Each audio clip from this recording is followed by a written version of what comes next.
જો આજે ખુલાસો કરવો હોય તો કરો કે લુખાઓ કોણ કે જે સમાજને નડે છે કે પછી તમને નડે છે? લુખાઓ કે સમય તત્વો જોડાયેલા છે.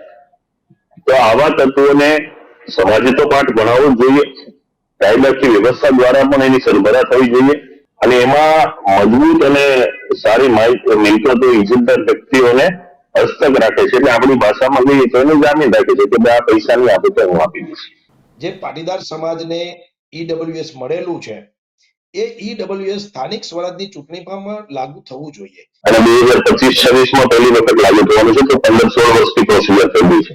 જે ગાઈડલાઈન સુપ્રીમ કોર્ટે અને હાઈકોર્ટે નક્કી કરી હતી એની જગ્યાએ ઉતાવળની અંદર ઈડબ્લ્યુએસ સ્થાનિક સ્વરાજની ચૂંટણીમાં ઘુસાડી દીધું. ના, હજી તો કોઈ મેદાને ઉતરવાની કોઈ વાત નથી ને આમાં કઈ બાવણા ચડાવવાની વાત નથી.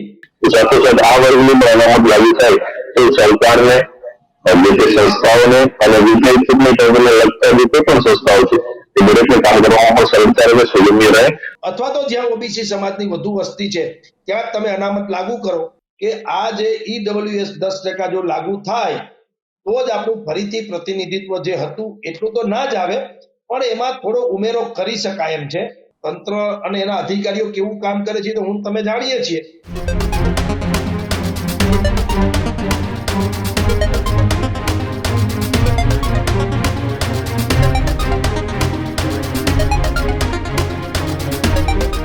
નમસ્કાર, અમારા વિશેષ કાર્યક્રમ ગર્જનાદમાં આપનું સ્વાગત છે અને આપની સાથે હું છું ભાવિક. રાજ્યની અંદર આમ તો ઘણી બધી રાજનીતિની ચર્ચાઓ ચાલી રહી છે, પરંતુ એ રાજનીતિની ચર્ચા વચ્ચે એક સમાજ કે જેની ચર્ચા ખૂબ વધી ગઈ છે અને સમાજ પાટીદાર સમાજ છે અને એક માંગ ઈડબ્લ્યુએસની આવનારી ચૂંટણીમાં 10% ઈડબ્લ્યુએસની માંગ સાથે પાટીદાર સમાજ જે છે તે સતત ને સતત માંગ કરી રહ્યો છે. ગઈકાલે મોરબીની અંદર એક સભાનું આયોજન, આ સભાની અંદર પાટીદાર સમાજના આગેવાનો, યુવાનો ખૂબ મોટી સંખ્યામાં ઉપસ્થિત રહ્યા હતા. દ્રશ્યો પણ સામે આવ્યા હતા. હજારોની સંખ્યામાં લોકો ત્યાં ઉમટી પડ્યા. વિવિધ મુદ્દાઓ રાખવામાં આવ્યા અને એ મુદ્દાઓની અસર કોના પર થવાની છે, આજે એના વિશે ગર્જનાદમાં વાત કરવી છે.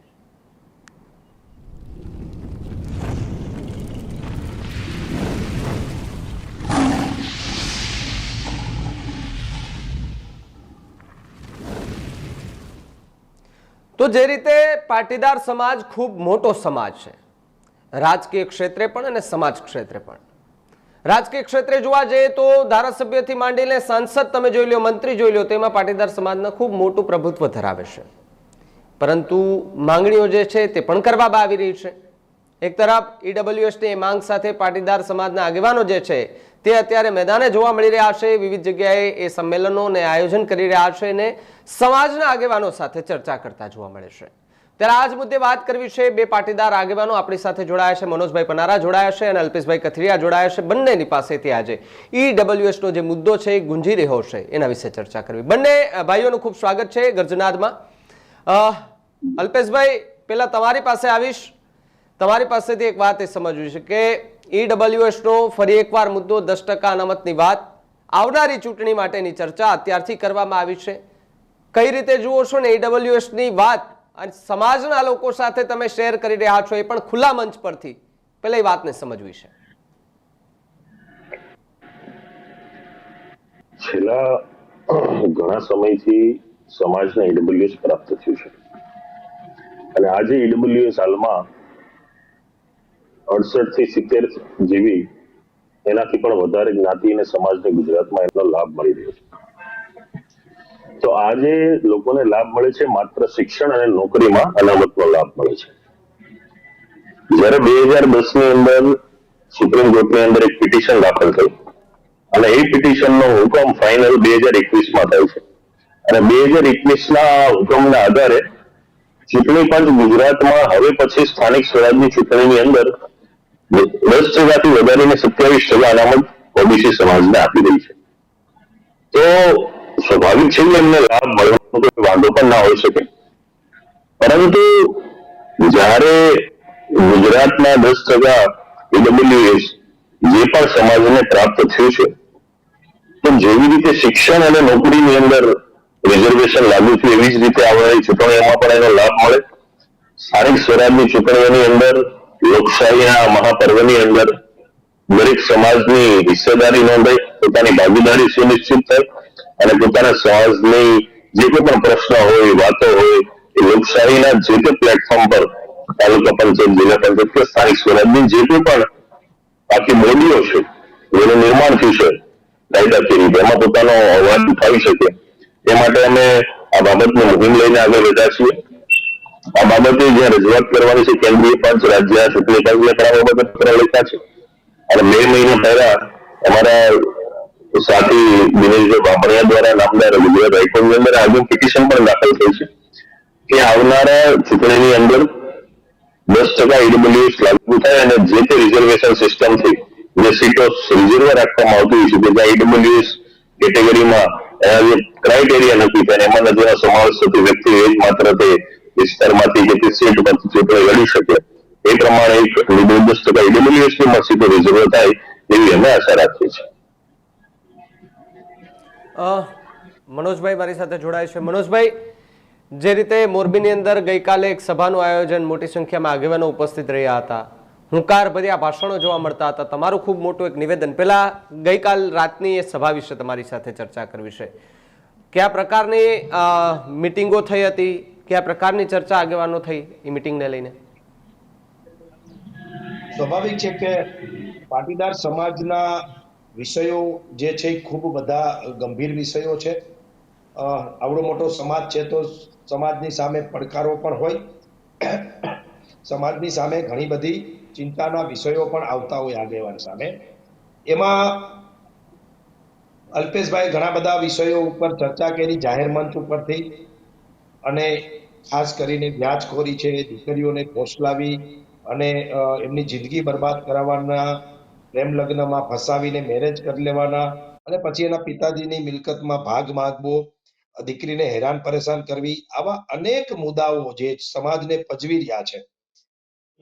આ વિષયો ઉપર ખૂબ લાંબી ચર્ચા થઈ અને સાથે સાથે 10% જે અનામત છે, જે પાટીદાર સમાજને ઈડબ્લ્યુએસ મળેલું છે, એ ઈડબ્લ્યુએસ સ્થાનિક સ્વરાજની ચૂંટણીમાં લાગુ થવું જોઈએ એવી અમારી માંગણી છે.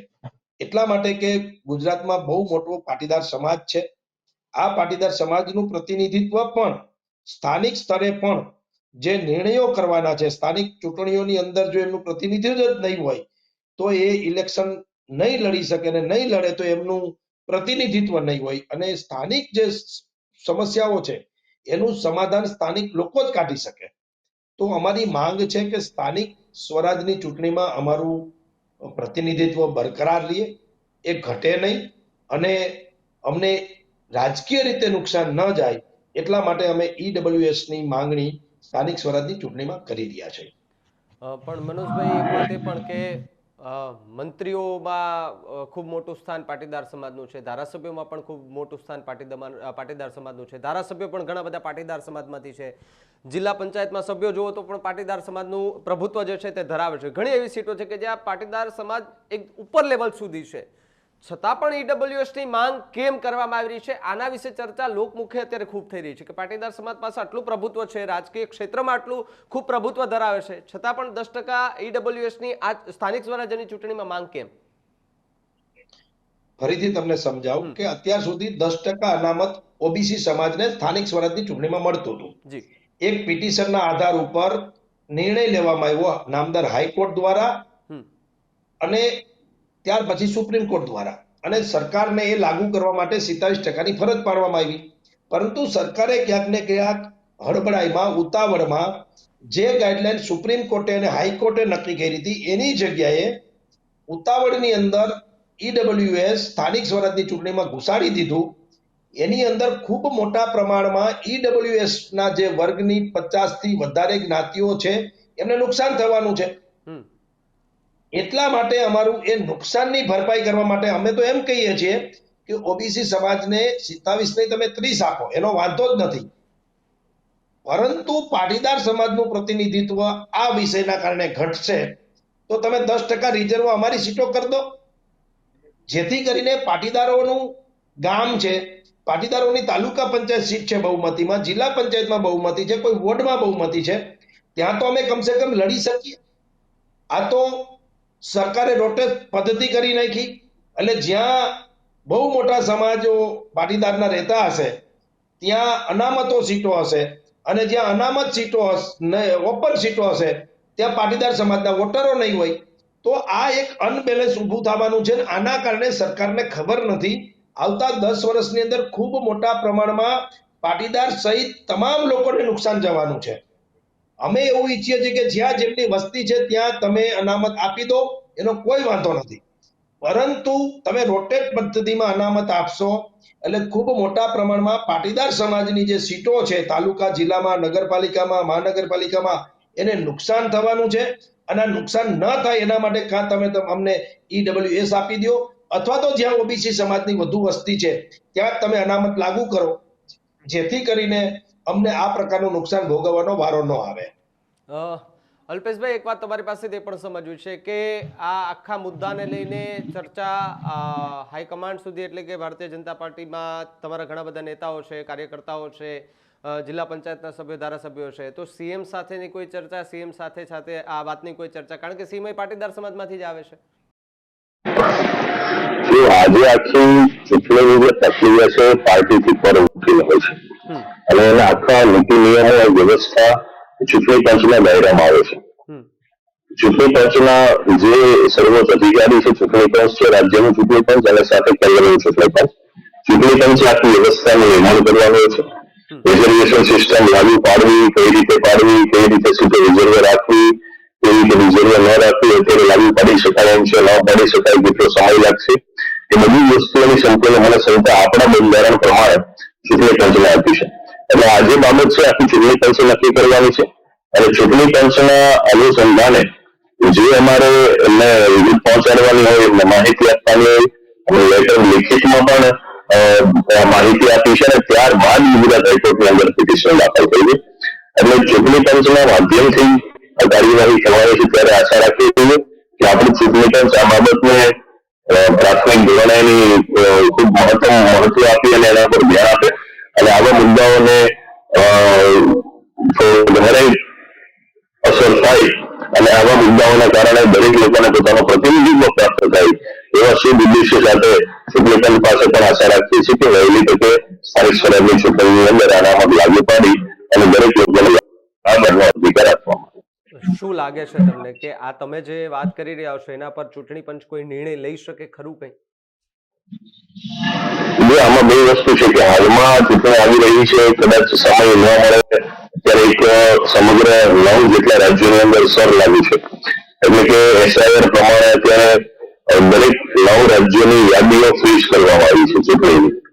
તો દરેક ચૂંટણી પ્રકારની પ્રક્રિયા છે, સરની આખી યાદી ઓકે થાય ત્યાર પછી ફ્રીઝ ખોલવાનું છે અને ફ્રીઝ થવાનું છે, અને પછીથી મતદારો ક્યાં છે, કેટલા છે, કયા સમાજની વસ્તી છે એનું એક આકલન થાય, તો પછીથી લાગુ થઈ શકે.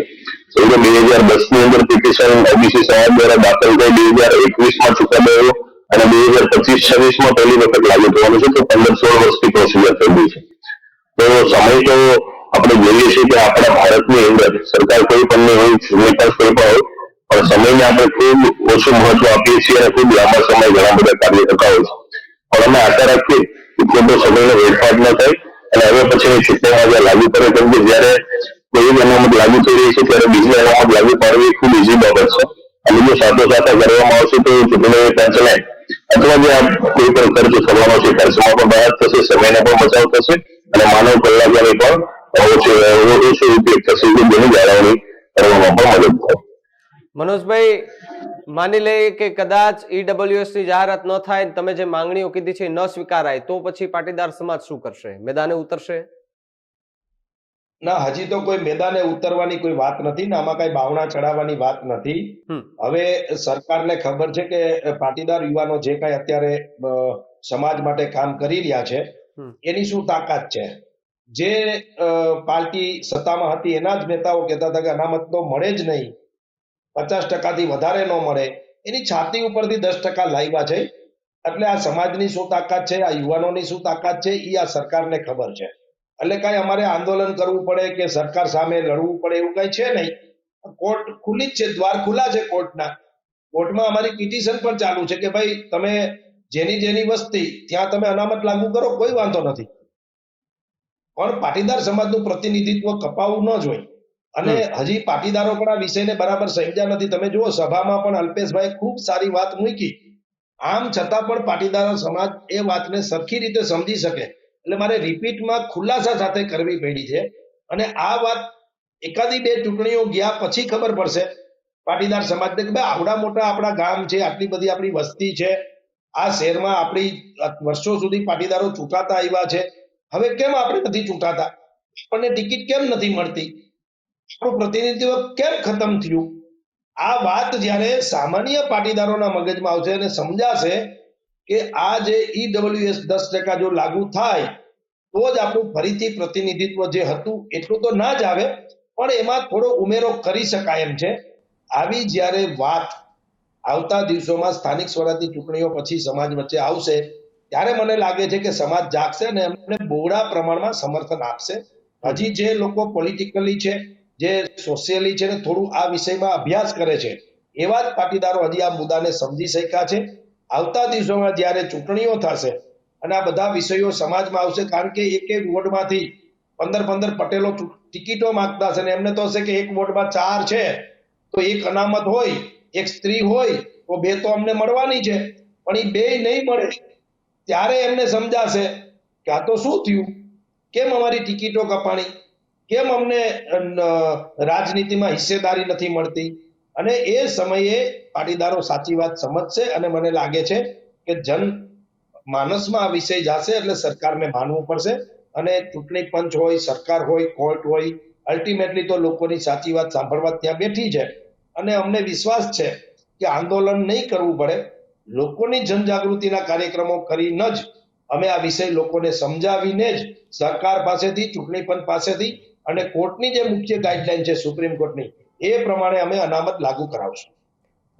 અલ્પેશભાઈ, તમારી પાસે આવું છું. અલ્પેશભાઈ, એક વાત એ કે તમે પોતે એક એડવોકેટ છો, વકીલ છો, કાયદો તમારા કંઠે હોય છે, કાયદા કેવી રીતે શક્ય હોય છે કે બંધારણમાં ફેરફાર કરવાથી આ શક્ય બની શકે એવું, તો એના માટે શું કરવું પડે? બંધારણની અંદર પણ ફેરફાર થાય તો એ શક્ય બની શકે? તમારા મતે શું માનવું છે?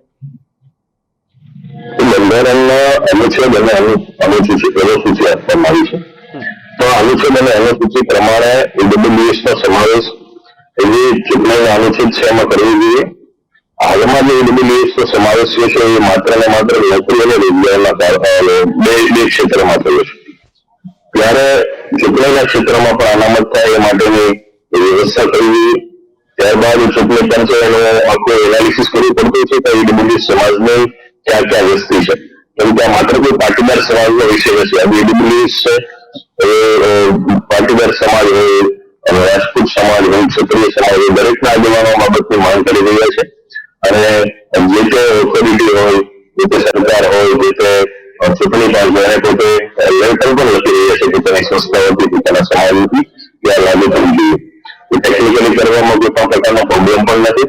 અને સૌથી વધુમાં પહેલા પણ કીધું કે હવે પછી જયારે સમાજની બીજા સમાજની જે અનામત લાગુ થઈ રહી છે, તો સાથોસાથ આ વર્ગની પણ અનામત લાગુ થાય તો સરકારને, જે તે સંસ્થાઓને અને ચૂંટણી પંચને લગતા જે કોઈ પણ સંસ્થાઓ છે એ દરેકને કામ કરવામાં પણ સરળતા રહે, સુગમ્ય રહે અને સરવાળે આપણો પૈસાનો જે ખોટો વ્યય થયેલો છે આ સિસ્ટમ પાછળ, એ પૈસાનો પણ ઓછો વ્યય થાય અને પૈસાની બચત થાય. પણ અલ્પેશભાઈ, અત્યારે પાટીદાર સમાજ આ માંગણી કરી રહ્યું છે. હમણાં જ એક ક્ષત્રિય સમાજના આગેવાનનો એક વિડીયો સામે આવ્યો હતો, એ પણ કહેતા હતા કે ભાઈ 10% અનામત અમને ઈડબ્લ્યુએસ અમને પણ મળવું જોઈએ. જો બધા જ સમાજો આ માંગણી કરવા માટે આગળ આવશે તો પછી જોવા જઈએ તો લોકશાહીનું શું થાય? સૌથી મોટો સવાલ, બધા જ સમાજો આ રીતે માંગણી કરવા લાગે તો લોકશાહી પર કેટલી અસર પડી શકે? આજ લોકો માગવા મળે તો લોકશાહીને શું અસર થાય? લોકશાહીને કેવી અસર નહીં થાય? એ તો લોકશાહી જ કહે છે ને, આપણું બંધારણ જ કહે છે કે जैसी जितनी वस्तु उसकी पेशेदार जेटली જેના માતા એટલે એનો હક બને છે. પણ એ તો છે પાટીદાર સમાજનો બહોળો મોટો સમાજ છે. બધી જગ્યાએ પાટીદાર સમાજના ક્યાંક નાના મોટા કાર્યકર્તાઓથી લઈને મંત્રી, છેલ્લે માની લે તો સીએમ પણ તમારા છે અત્યારે પાટીદાર સમાજના. જો સીએમ હોય કે બીજા કોઈ હોય કે ત્રીજા કોઈ હોય, એનાથી સ્થાનિક સ્વરાજની ચૂંટણીમાં કોઈ ફેર નથી પડવાનો. સ્થાનિક સ્વરાજની ચૂંટણી છે એનું માળખું અલગ છે. હાલ જે અનામત લાગુ થવાની છે સ્થાનિક સ્વરાજની ચૂંટણીની બાબતની આપણે ચર્ચા કરીએ છીએ. અને જે હવે પછી સ્થાનિક સ્વરાજની ચૂંટણીમાં લાગુ થવાનું છે રિઝર્વેશન સાથેની સીટો પસાર થઈ છે એ સ્થાનિક સ્વરાજની ચૂંટણીનો વિષય છે. મંત્રી છે, તંત્રી છે, ધારાસભ્ય છે, મુખ્યમંત્રી છે, આખો વિધાનસભાનો વિષય છે. એનું આખું કામકાજ અલગ છે. પણ સ્થાનિક સ્વરાજની ચૂંટણીમાં જે 10% ઈડબ્લ્યુએસ લગાડવાની બાબત છે આખી અલગ બાબત છે. એ સ્થાનિક સ્વરાજની ચૂંટણીમાં શા માટે લાગી જોઈએ અને શા માટે નહીં લાગી જોઈએ એની આપણે વાત કરતા હોઈએ તો સમજો કે કોઈ એ સમાજની વસ્તી છે અને એ જગ્યાએ તમે એ સમાજનું રિઝર્વેશન મૂકી દો છો તો એ સમાજના અસ્તિત્વનું શું થશે? એ સમાજનું પ્રતિનિધિત્વ કોણ કરશે? તો એ સમાજનું અસ્તિત્વ હોય તો ગામમાં એની વસ્તી છે તેનું પ્રતિનિધિત્વ એને મળવું જોઈએ કે ના મળવું જોઈએ? એવી રીતે બી સમાજની વસ્તી છે ત્યાં તમે એ સમાજ રિઝર્વેશન છે તો બી નામનો શું સમાજ છે એનું શું, એની વસ્તીનું શું, એના પ્રતિનિધિત્વનું શું? તો જ્યાં જે સમાજની વસ્તી છે પ્રમાણે જયારે અનામત લાગુ થઈ રહી છે તો ઈડબ્લ્યુએસ સમાજ જે જગ્યાએ વસે છે મને પહેલા કીધું કે કોઈ પાટીદાર સમાજનો મુદ્દો નથી, એક આખા ઈડબ્લ્યુએસ વર્ગનો મુદ્દો છે. જેવી ઓબીસી વર્ગ છે, જેવી રીતે એસસી વર્ગ છે, જેવી રીતે એસટી વર્ગ છે એવી રીતે ઈડબ્લ્યુએસ નો પણ એક વર્ગની કેટેગરીમાં સમાવેશ થયો છે. તો ઈડબ્લ્યુએસ ની જે કેટેગરી છે એ કેટેગરીની જે વસ્તી છે એ વસ્તી પ્રમાણે 10% રિઝર્વેશન થવું જોઈએ અને જેવી રીતે બીજા રિઝર્વેશનની સીટો સમયાંતરે રોટેશન દ્વારા ફેરફાર થાય છે એવી રીતે આ જ સમાજના ઈડબ્લ્યુએસ ના વર્ગની રોટેશનની સિસ્ટમ દર વર્ષે ફેરફાર થવો જોઈએ અને એનો લાભ જે પણ લાગતો વળગતો વર્ગ છે એના પ્રતિનિધિત્વને મળવો જોઈએ અને લોકશાહીના જે કોઈ પણ આ બંધારણીય અધિકાર છે એમાં એની સુનિશ્ચિત ભાગીદારી થવી જોઈએ. જી મનોજભાઈ તમારી પાસે આવું છે. મનોજભાઈ ઈડબ્લ્યુએસ ની વાત તો ચાલી જ રહી છે, ચર્ચા પણ ચાલી રહી છે, એની વચ્ચે મોરબીની અંદર એક કાર્યક્રમ, આ કાર્યક્રમની અંદર સમાજના આગેવાનો સામે ધારદાર ભાષણ કરવાની કેમ જરૂર પડે છે હવે? કારણ કે મુદ્દાઓ ઘણા બધા છે, કેટલાય મુદ્દાઓ ત્યાંથી તમારા દ્વારા અલ્પેશભાઈ દ્વારા રાખવામાં આવ્યા હતા, ભાષણો મેં સાંભળ્યા છે, ધારદાર ભાષણો સાંભળ્યા છે. સમાજ કઈ દિશામાં જઈ રહ્યો છે? સમાજના યુવાનોને શું સંદેશો આપવાનો છે? તમે જોયું હોય તો માત્ર ઈડબ્લ્યુએસ એક જ મુદ્દો નહોતો, ત્યાં એક જૂનું અમારું સમાજનું એક ટ્રસ્ટ હતું, એ યુવાનોને વડીલોએ સોંપ્યું. બહુ સારી આ એક ઘટના કહેવાય કે ભાઈ વડીલો ઘણા વર્ષો સુધી આ ટ્રસ્ટ ચલાવીને જેટલી એની તૈયારી હતી એટલી એમની મહેનત પ્રમાણે એ વિદ્યાર્થીઓને મદદ કરતા હતા આર્થિક. હવે યુવાનોના હાથમાં સોંપીને કીધું કે તમે આને વટવૃક્ષ બનાવો અને પાટીદાર સમાજના જે દીકરાઓ ભણવા માટે પૈસા નથી અને ભણતર છોડે છે, ભણી નથી શકતા, એમને તમે મદદ કરો. એ વિષય અમે ઉપાડ્યો અને એ સ્વીકાર્યું જાહેર મંચ ઉપરથી. એ એક વિષય છે. આવતા દિવસોમાં અમે એક સહકારી મંડળી બનાવવા જઈ રહ્યા છે કે જેની અંદર ઉદ્યોગપતિઓ પોતે દાનના રૂપમાં નહીં પણ એક સહયોગના રૂપમાં પૈસા આપે, એ ઉદ્યોગપતિઓને પૈસા પાછા પણ મળે, એનું વ્યાજ પણ મળે અને એ પૈસા સમાજના જેને જરૂરિયાતમંદ વર્ગ છે, દીકરીના લગ્ન છે, હોસ્પિટલ છે, નાનો મોટો ધંધો કરવો છે, બહેનોને કોઈને બ્યુટી પાર્લર કે અન્ય કોઈ નાની મોટી શોપ ખોલવી છે કપડાની, તો એમાંથી એમને લોન મળે અને સર્વાંગી વિકાસ થાય સમાજનો. તો આ પણ બે મુદ્દાઓ અમે એની સાથે લીધા છે. એની સાથે અમે એક જનસેવા કેન્દ્ર ખોલ્યું છે. સરકારના તંત્ર અને એના અધિકારીઓ કેવું કામ કરે છે તો તમે જાણીએ છીએ, એટલે અમે એક એવી પણ વ્યવસ્થા ત્યાં મોરબીમાં ઊભી કરી છે કે જ્યાંથી મોટા ભાગના પેપરો ધક્કા ન થાય એટલા માટે તૈયાર કરી અને પછી જ જે તે ડિપાર્ટમેન્ટમાં જવાનું, જેથી કરીને વારે વારે ધક્કા ખવડાવીને હેરાન ન થાય લોકો. એટલે આ પ્રકારની સમાજ સેવા, પાયાની સમાજ સેવા કરી રહ્યા છે. પણ સાથે સાથે સમાજના પીડિત વર્ગો છે જે વ્યાજખોરીમાં હોય, જેને કોઈ ગુંડા લુખ્ખાઓ હેરાન કરતા હોય, સટ્ટા રમાડતા હોય, કોઈ પણ સમાજના હોય, પછી એ આ પ્રકારના જે દૂષણો છે, હવાલામાં હવાલા લેતા હોય, 10% 20% વ્યાજખોરી કરતા હોય, આવા જે લોકો છે એની સામે પણ સમાજના યુવાનો લડવા માટે તૈયાર છે અને છેલ્લા 1 વર્ષથી આ લડાઈ ચાલે છે. આ એક સ્નેહ મિલન હતું પણ એમાં ચિંતન મનન થયું છે. સમાજના આવતા વર્ષની દિશા નક્કી થઈ છે અને સમાજે જે ગયા વર્ષે કરેલા કાર્યો છે યુવાનોએ, એની પણ ત્યાં ચર્ચા થઈ છે. ખૂબ ઉદ્યોગપતિઓ, સિરામિક એસોસિએશનના પ્રમુખથી લઈ અને સામાજિક અગ્રણીઓ હતા, એમને પણ એક વ્યવસ્થાની વાતો કરી છે. એ લગ્નમાં ઓછો ખર્ચ હોય કે પછી હોસ્ટેલમાં ભણતી દીકરીઓને ફીની જે સમસ્યાઓ છે એના વિષયો હોય, અમદાવાદમાં એક સરસ મજાનું 45 કરોડના ખર્ચે પાટીદાર સમાજના દીકરી દીકરાઓ ત્યાં રહીને ભણી શકે અમદાવાદમાં એવી એક હોસ્ટેલની વાત હોય, તો આ બધું જ થઈ રહ્યું છે. એક સામાયિક પણ ઉમા પરિવાર તરફથી બહાર પાડવામાં આવવાનું છે, ત્યાં બ્લડ ડોનેશન કેમ્પ પણ હતો. તો માત્ર ધારદાર ભાષણો નહોતા, આ સર્વાંગી સમાજને જે જરૂર છે એ વિકાસની વાતો ત્યાં હતી, અને એ પ્રમાણે અમે આવતા વર્ષનું કામ કરવાના છીએ, આગળ વધવાના છે. અને સમગ્ર પાટીદાર સમાજની સાથે સાથે મોરબીના નાના મોટા કોઈ પણ વર્ગના લોકોને અમારી જ્યાં જરૂર પડે ત્યાં અમે ખડે પગે ઉભા રહીએ છીએ, મદદ કરીએ છીએ, અને આવતા દિવસોમાં સમગ્ર માનવતાનું કલ્યાણ થાય એ પ્રકારનું અમારું કાર્ય આગળ રહેવાનું છે, થવાનું છે. અને આપ પણ આ કાર્યમાં આગળ જોતા પણ રહેશો. જી અલ્પેશભાઈ, તમારી પાસેથી એક વાત એ સમજવી છે કે વિવિધ મુદ્દાઓ જે છે તે સભાની અંદર રાખવામાં આવ્યા, અને ધારદાર ભાષણ વચ્ચે તમારા કેટલાય ભાષણોની અંદર એક શબ્દ વારંવાર આવે છે, લુખ્ખાઓ. જો આજે ખુલાસો કરવો હોય તો કરો કે લુખ્ખાઓ કોણ, કે જે સમાજને નડે છે કે પછી તમને નડે છે? મોરબીની અંદર જે મનોજભાઈ વાત કરી કે ફાઇનાન્સની ઓફિસોને હાથડીઓ ખોલીને બેઠા છે, અને જે વ્યક્તિને નુકસાન છે, કોઈ વ્યક્તિ દબાયેલો છે, કોઈ વ્યક્તિ ફસાયો છે, કોઈ વ્યક્તિના ઘરે દવાખાનો છે, આવા વ્યક્તિઓને ટાર્ગેટ કરે છે. અને એમાં મજબૂત અને સારી મિલકતો ઇજ્જતદાર વ્યક્તિઓને હસ્તક રાખે છે. એટલે આપણી ભાષામાં કહીએ તો એને જામીન રાખે છે કે આ પૈસા નહીં આપે તો હું આપી દઈશ, ગેરેન્ટેડ. પછી જયારે પૈસાનો પ્રશ્ન આવે છે ત્યારે 5%, 10%ના વ્યાજે આ પૈસા આપવામાં આવે છે, અને એટલી હદે એનું શોષણ થાય છે કે 2-3 વર્ષની અંદર તો એ મૂળના કરતા તો વ્યાજ 3 ગણું ચૂકવી લે છે, કે જે મૂળની રકમથી વધી જતું હોય છે. પછી ગઈકાલની જ વાત છે કે પરમ દિવસે એક વ્યક્તિએ આવા ગુસ્સાને કારણોસર કે 3-4 લાખ રૂપિયાની સામે ઓલરેડી 9 લાખ આપી દીધા છે, હજી પેલો ભાઈ પૈસા માંગે છે. મંગલમ હોસ્પિટલની અંદર હોસ્પિટલાઇઝ છે અને સુસાઇડ કર્યું છે.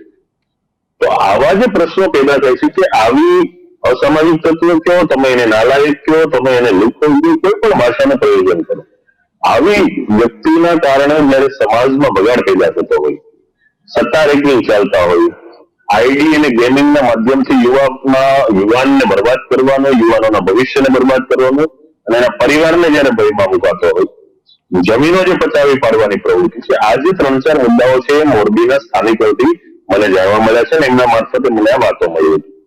તો આ મુદ્દાઓની ચર્ચા મેં એટલા માટે કરી છે કે આ મુદ્દાઓની અંદર કોઈક ને કોઈક તંત્રે લુખ્ખાઓ કે સમય તત્વો જોડાયેલા છે.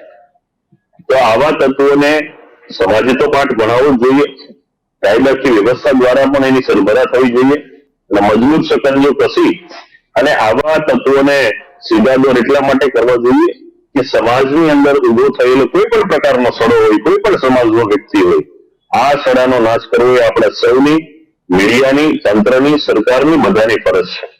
અને આવો સડો દૂર કરવા માટે આપણે આગળ આવવું પડે, કેમ કે આનાથી સમાજ વ્યવસ્થાને છાંટા ઉડે છે, સમાજ વ્યવસ્થા પડી ભાંગે છે, અને સમાજ વ્યવસ્થાને આની ગંભીર અસર થાય છે. ત્યારે સમાજ વ્યવસ્થા જળવાઈ રહે અને સમાજ પોતાનું અવિરત કાર્ય કરતું રહે, સમાજના કોઈ પણ લોકો દુઃખી ન થાય, એના માટે આ સ્નેહ મિલનની એક રચના થઈ હતી. સ્નેહ મિલનનો કાર્યક્રમ થયો હતો, અને પાટીદાર યુવા સેવા સંઘ મોરબી છેલ્લા 2-3 વર્ષથી દર 2-3 મહિને ત્યાંના સ્થાનિક મુદ્દાઓ ઉઠાવે છે, લોકોને મેળે છે, પાટીદાર સમાજની એકતા થાય માટેના પ્રયાસો કરે છે. જે સમાજો ત્યાં વસે છે એ દરેક સમાજો પોતાની રીતે મજબૂત છે, સારા છે, સજ્જન છે, કોઈ પણ સમાજ હોય, પરંતુ પાટીદાર સમાજ સહિત કોઈ પણ સમાજની અંદર કોઈ પણ પ્રકારનો બગાડ હોય તો સમાજે જેને દૂર કરી દેવું. અલ્પેશભાઈ, છેલ્લો સવાલ કે લુખ્ખાઓ સામે લુખ્ખા બનવાથી એ લુખ્ખાઓ છે એનો ત્રાસ ઓછો થઈ જાય? કારણ કે સુરતની અંદર એક તમારું નિવેદન હતું કે ભાઈ હવે લુખ્ખાઓ પેદા કરવા પડશે. મોરબીની અંદર મેં એક અલગ નિવેદન આપ્યું છે કે આવા લુખ્ખાઓની સામે શૂરવીરો ઉભા થવા જોઈએ, અને આ શૂરવીરોથી સમાજની તાકાતથી, સમાજની સંગઠન એકતાથી અને કાયદા વ્યવસ્થાથી આવા જે તત્વો છે એનો નિકાલ કરવો જોઈએ. કેમ કે એ ભાષામાં મીડિયા કે સર્જન વ્યક્તિને એવું લાગતું હતું કે ભાષાનો પ્રયોગ ન થવો જોઈએ, એટલા માટે મેં નિવેદન સુધાર્યું છે કે લુખ્ખાઓની સામે શૂરવીરો ઉભા થવા જોઈએ, ટીમ ઉભી થવી જોઈએ, સામાજિક સંગઠન ઉભા થવા જોઈએ, કાયદા વ્યવસ્થાથી મજબૂતાઈથી સકંજો કસવો જોઈએ, અને આવા તત્વોનો નાશ કરવો જોઈએ. કારણ કે આ એક શબ્દથી અનેક એવા વિડીયો પણ આવ્યા છે કે જેની અંદર લોકો કહેતા હોય કે ભાઈ અલ્પેશભાઈ લુખ્ખાઓ કહે છે તો નામ લઈને કહી દે તો વધારે સારું કે ભાઈ આ વ્યક્તિ છે આ લુખ્ખો છે, આ વ્યક્તિ છે લુખ્ખો છે. આમાં ખબર નથી પડતી કારણ કે લુખ્ખા તો એ આવારા તત્વો છે એને લુખ્ખાઓ કહે છે. પેલા નબીરાઓ બાઇક સ્ટન્ટ કરતા હોય તો પણ એને લુખ્ખા કહેવામાં આવે છે. એટલે ઘણા બધા છે ને કે ભાઈ તર્ક વિતર્ક થતા હોય છે. ત્યારે સવાલો જે છે તે અનેક ઊભા થતા હોય છે ને એનો જવાબ મેળવવા અને સ્થિતિનો તાગ મેળવવા માટે ખૂબ મોટા પ્રયાસો જે છે તે કરવાના હોય છે. અને જે સભાની અંદર જે ચર્ચા થઈ, ઈડબ્લ્યુએસ નો મુદ્દાની વાત આવી, સમાજલક્ષી ચર્ચા કરવામાં આવી, દીકરીઓ વિશે ચર્ચા કરવામાં આવી, જે લોકો ત્રાસ આપે છે સમાજના લોકોને એમના વિશે ચર્ચા કરવામાં આવી. આ બધી ચર્ચાઓને લઈને સમાજ જે છે તેને પણ આગળ આવવું પડશે. ન માત્ર એક પાટીદાર સમાજ પરંતુ તમામ સમાજે આ પ્રશ્નો જે છે તેનો ઉકેલ લાવવો પડશે.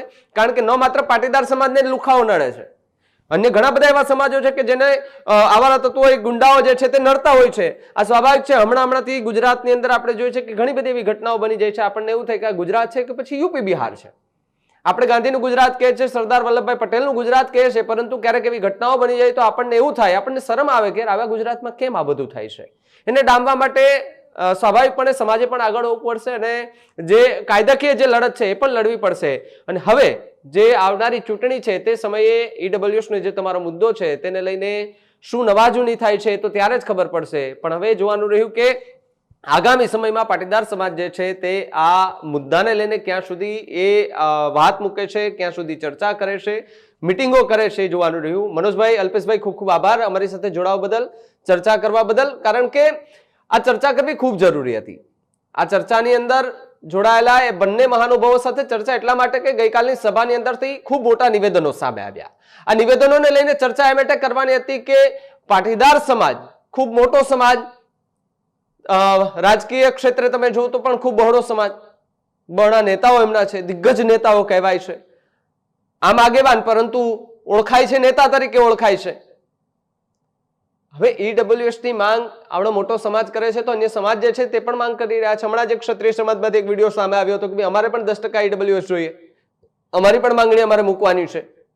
એટલે એક સમાજે ઈડબ્લ્યુએસ ની માંગ કરી એટલે સાથે જ અન્ય સમાજો જે છે તે ઈડબ્લ્યુએસ ની માંગ કરતા દેખાઈ રહ્યા છે. ત્યારે હવે સ્થાનિક સ્વરાજ્યની ચૂંટણી પહેલા ગુજરાતની અંદર શું નવાજૂની થાય છે અને પાટીદાર સમાજ કે જે આમ તો ઘણા લાંબા સમયથી ઈડબ્લ્યુએસ ની માંગ કરી રહ્યા છે ત્યારે એ જોવાનું રહ્યું કે જો આ માંગ ન સ્વીકારાય તો પછી પાટીદાર સમાજ શું નવાજૂની કરે છે.